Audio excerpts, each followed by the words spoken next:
네, 오늘은 마음이 어디에 있습니까? 라는 제목의 말씀을 우리가 함께 나누기 원합니다.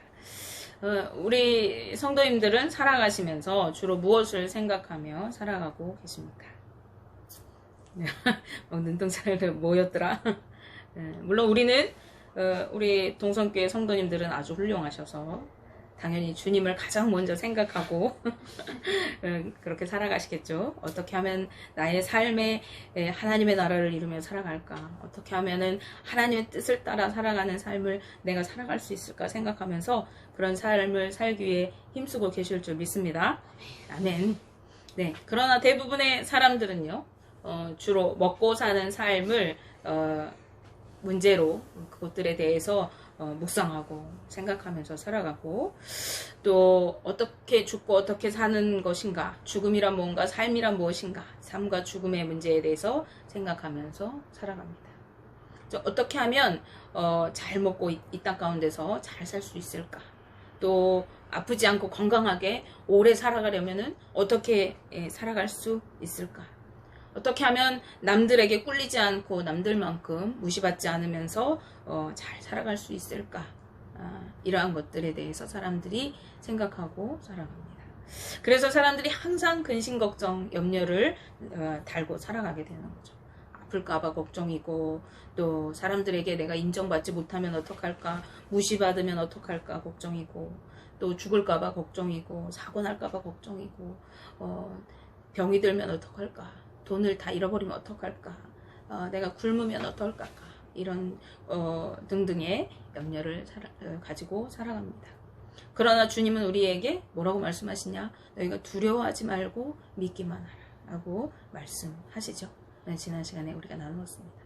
그런데 세상 사람들 뿐만 아니라 주님이 이렇게 말씀하셨음에도 대부분 믿는 사람들조차도 주님을 믿는다고 말하고 또 기도한다고 하면서 여전히 두려움 속에 살아가고 있는 것입니다. 말씀드렸듯이 우리의 두려움은 염려와 근심, 걱정에서 오게 되는 것인데, 그렇기 때문에 너희가 두려워하지 말고 믿기만 하라 라고 하는 이 말씀은 두려워하지 말고 믿기만 하라는 말씀의 이면에 염려하지 말고, 너희가 세상적인 염려를 가지고 살아가지 말고 주님만 믿으며 살아가라고 하시는 말씀이라고 했습니다.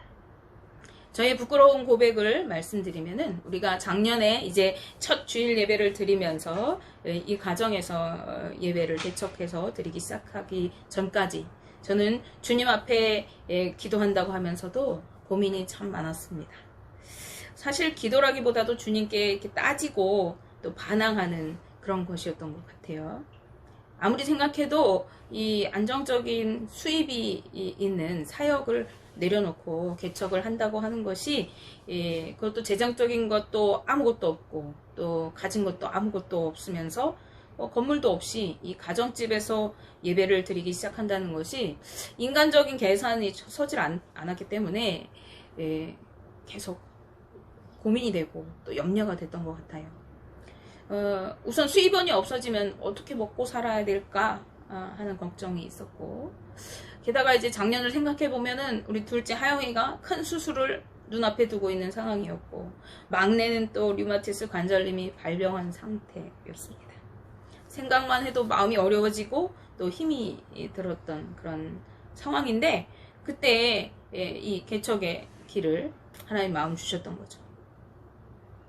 근데 기도할 때마다 주님은요, 이 개척의 마음을 저에게 계속 부담으로 주시면서 내가 새 일을 행하리라고 말씀하시고, 또 네가 하는 것이 아니라 내가 하는 것이다 라고 하는 그러한 말씀으로 자꾸 마음에서 말씀하여 주셨습니다. 저는 주님께 이제 모세처럼 막 반항하기 시작했어요. 주님, 제 사정 다 아시잖아요. 이런 상황 가운데서 제게 무슨 개척을 하라고 하시는 겁니까? 저 아니어도 주님, 유능한 분들이 많이 계신데 왜 저까지 교회를 세우라고 하시는 것입니까? 저는 못합니다. 이렇게 모세가, 주님, 저는 애굽으로 못 갑니다. 백성들 앞에 갈 수 없습니다. 저는 입이 둔해서 말도 못합니다. 이렇게 변명했던 것처럼 저도 계속 주님께 그렇게 변명했던 것 같아요. 그런데 주님은 계속해서 저에게 개척의 마음을 주시면서 내가 한다고 말씀하셨습니다. 결단하기가 말처럼 쉽지 않은 그런 상황이었어요. 저는 겁도 많고 또 대범하지도 못한 사람인데 주님은 마치 저를 막 밀어붙이는 것처럼 그렇게 상황이 흘러갔습니다.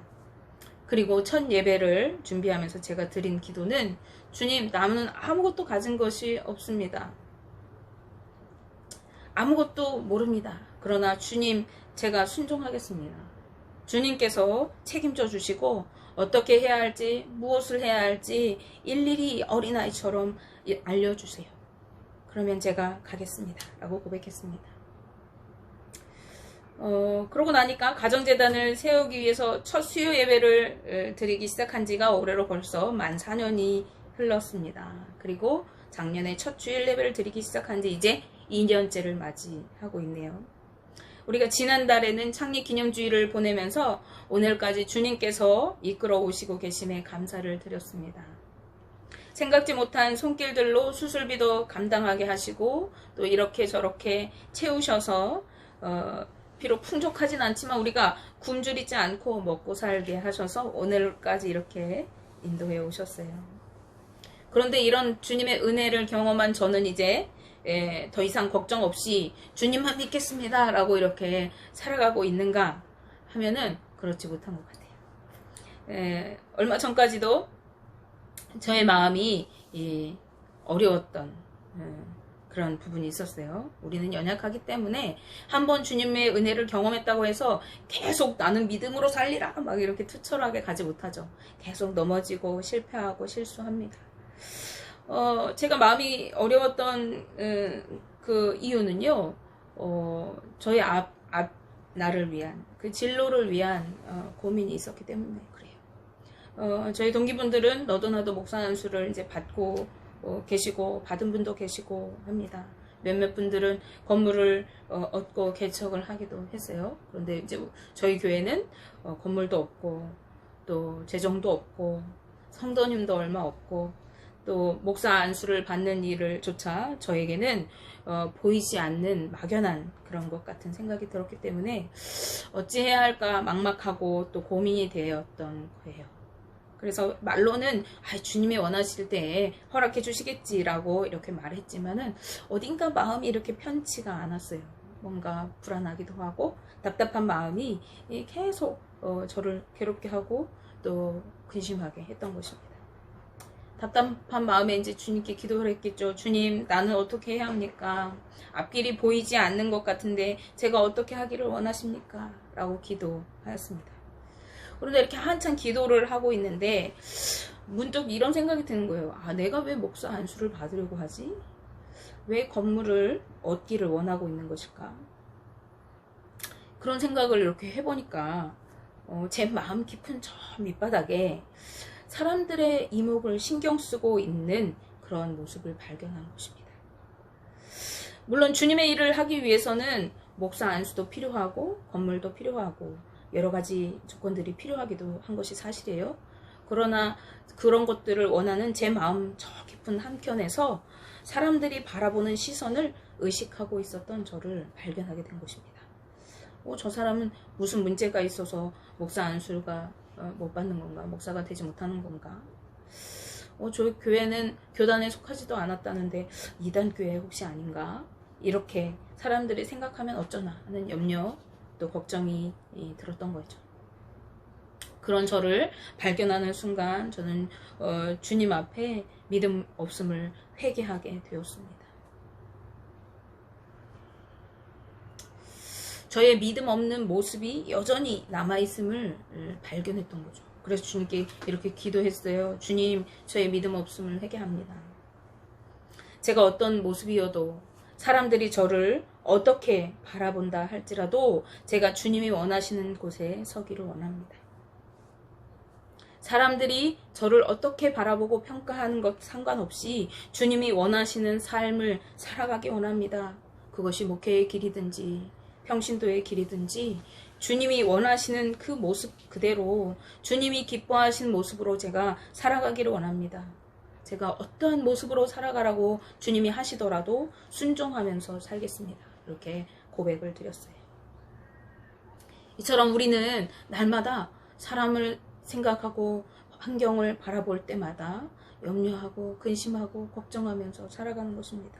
저희 경우와 같이 우리는 주로 염려하고 근심 걱정할 때 사람들이 나를 어떻게 생각할까?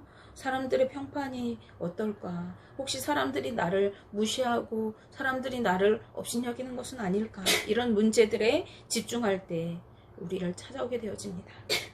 또 우리가 염려하고 근심하는 것은 우리가 어떻게 먹고 살까? 어떠한 삶을 이루어야 될까? 이러한 세상적인 고민들로 가득할 때 염려가 찾아오고 우리를 넘어지게 합니다. 그리고 사람들이 주로 하는 그 염려와 근심의 문제는 먹고 사는 문제, 그리고 살고 죽는 문제에 달려 있습니다. 그렇기 때문에 오늘 본문 말씀을 포함해서 누가복음 12장 22절에서 34절까지의 말씀에서 예수님이 목숨과 몸을 위하여 염려하지 말라고 제자들에게 권면하고 계십니다. 세상 사람들은 이 땅의 삶이 전부라고 여기기 때문에 이 땅에서 관심을 두고 이 땅의 것에 집중하며 살아가게 되는 것이 당연합니다. 이 땅에서 건강하고 행복하게 살면서 좋은 집에, 좋은 차에, 좋은 옷에, 좋은 먹거리에 이런 것들을 누리고 살아가기에 혈안이 되어서 살아가게 되는 것이죠. 남들보다 더 갖기 위해서 머리를 써고 연구합니다.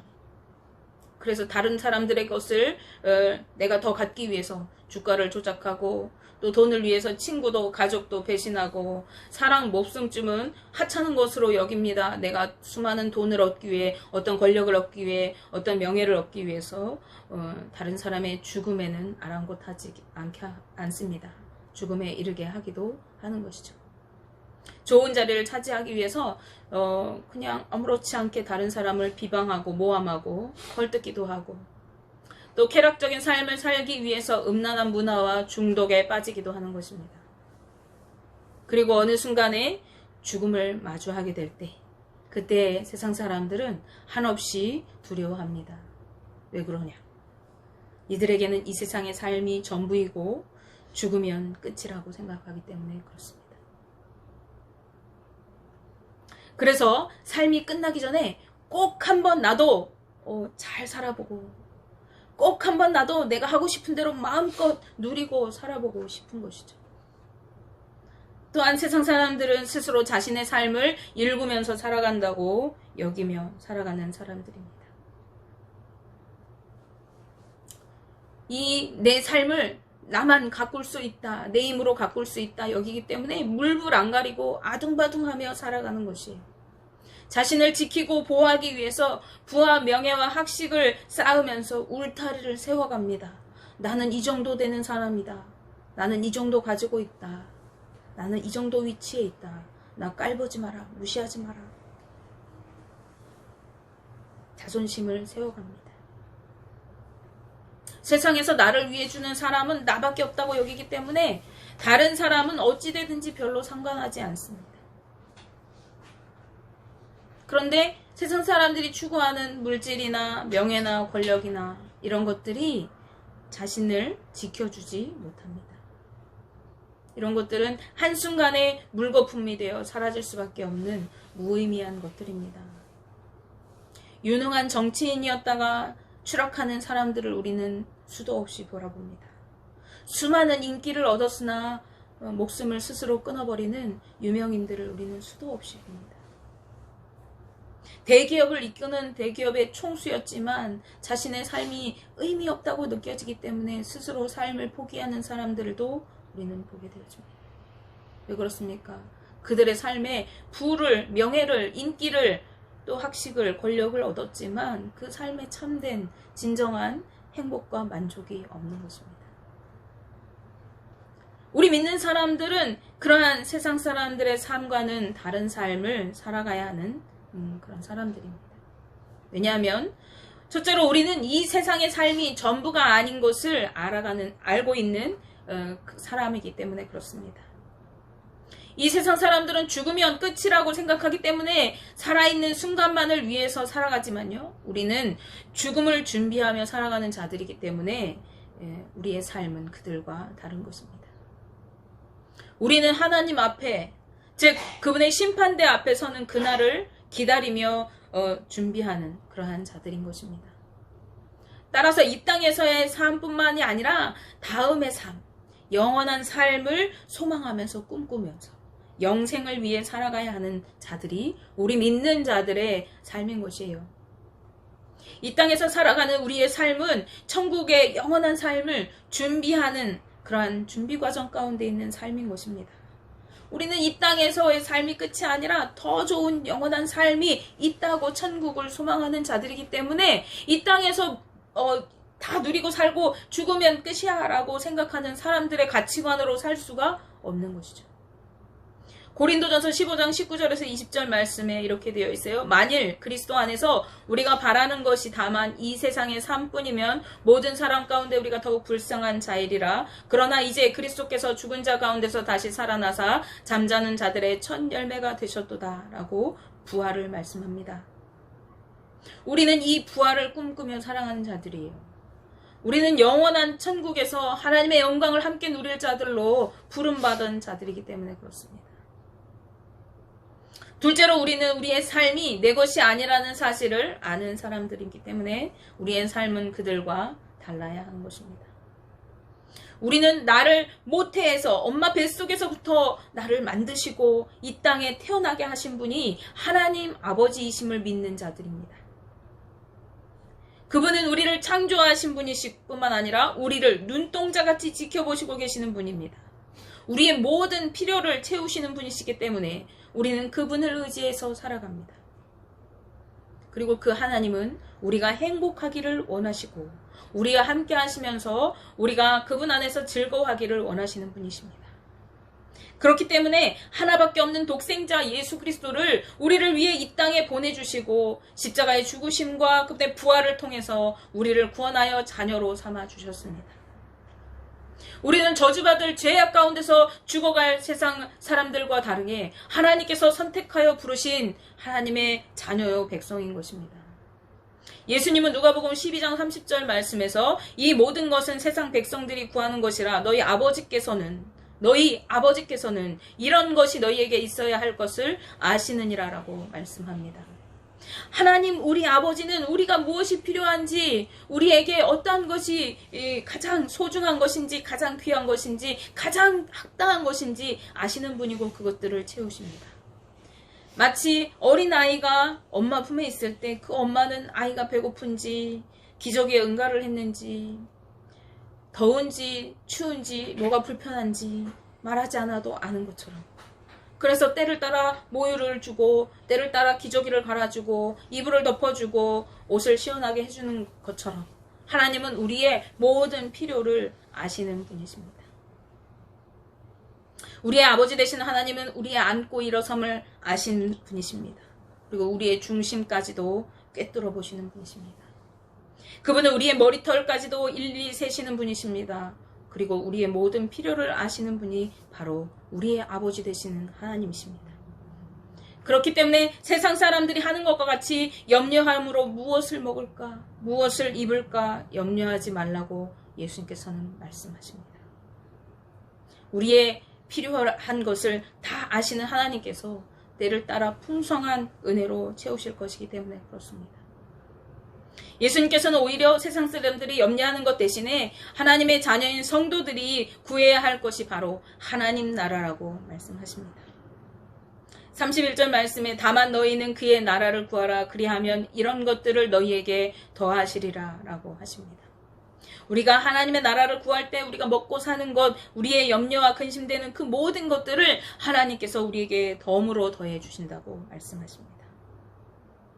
성도들이 계속해서 하나님의 나라를 이루며 살아가기를 추구하고 하나님의 뜻을 따라 살아가려고 몸부림칠 때 그때에 하나님이 성도들의 삶에 하나님의 은혜로 공급해 주시는 그 충만한 은혜로 채우신다고 말씀하세요.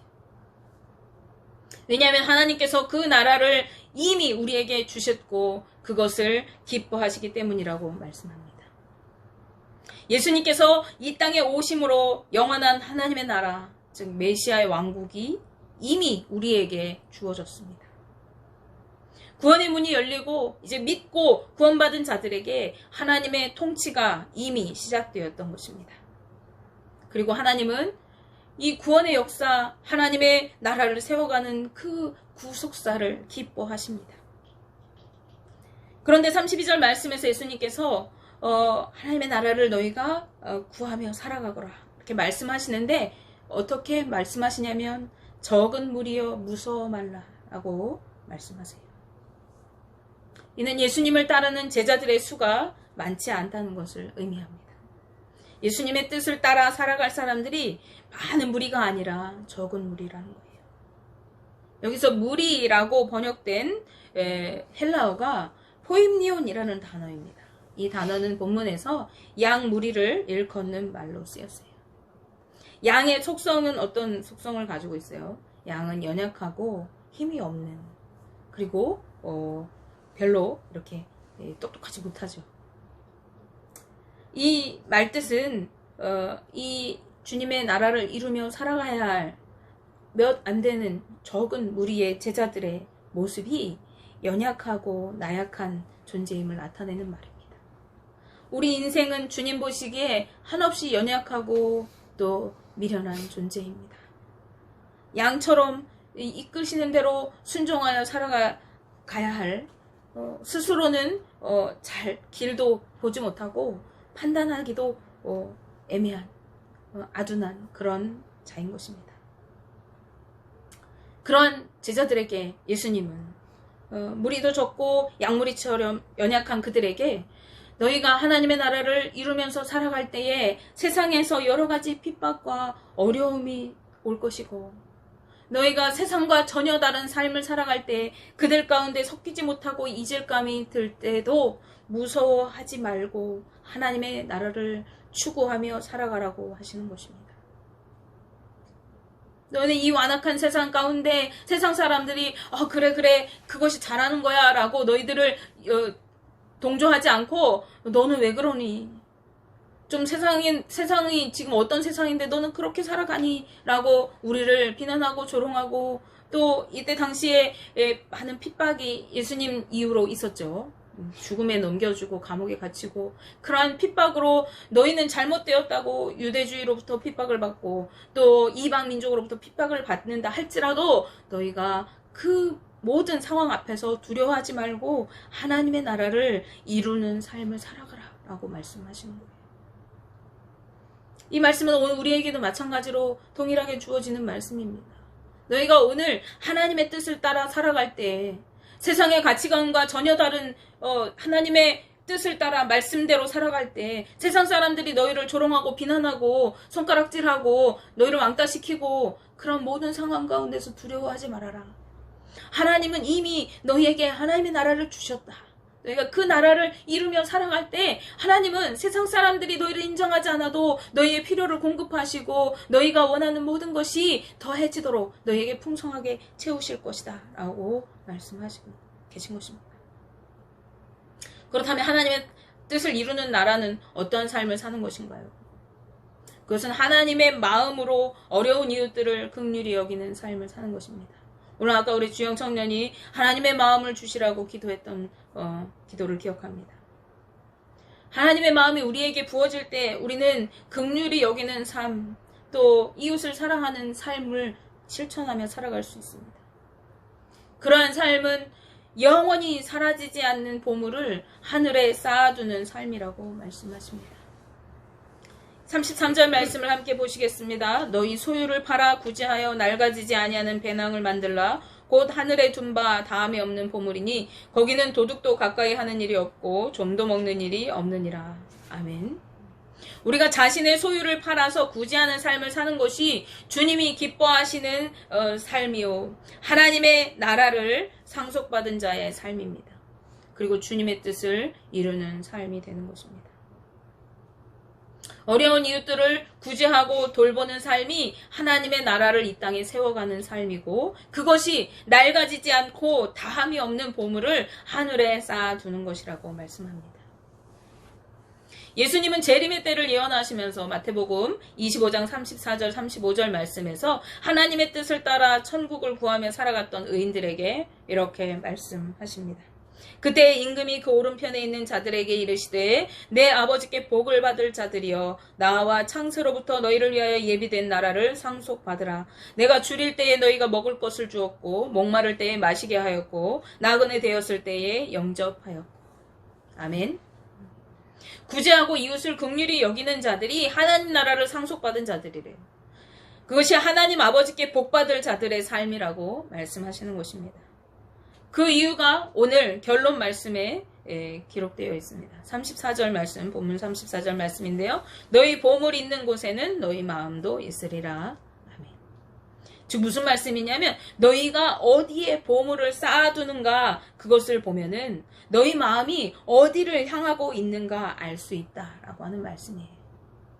너희 마음이 세상을 향해 있다면 세상적인 보물을 쌓기에 급급할 것이고 너희 마음이 하나님의 나라에 있다면 하나님의 나라를 이루는 삶, 즉 소외되고 어려운 이웃들을 구제하고 돕는 일에 힘쓰면서 하나님의 나라에 보물을 쌓는 삶을 살아가게 될 것이라고 말씀하시는 것입니다.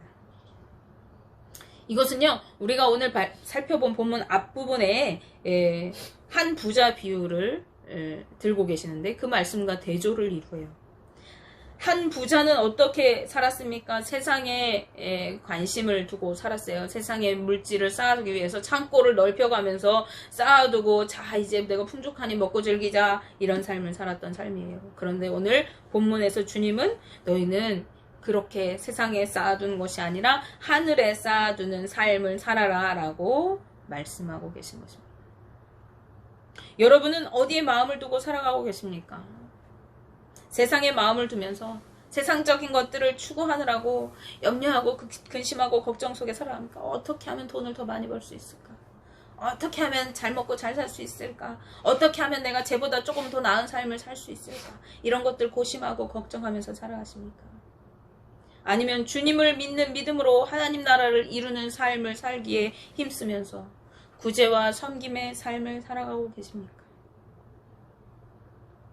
원하기는 우리 동성교회 가족 모두가 온전한 믿음으로 참된 하나님 나라를 이루는 삶, 영생을 예비하는 삶을 살아가시며 구제하고 섬기고 나누고 주님의 나라를 그렇게 추구하며 살아갈 때 하나님께서 더 부으시고 채우시고 은혜를 날마다 누리며 살아가시는 복된 삶 살아가게 되시는 우리 성도님들 되시기를 주님의 이름으로 축복하며 기도합니다.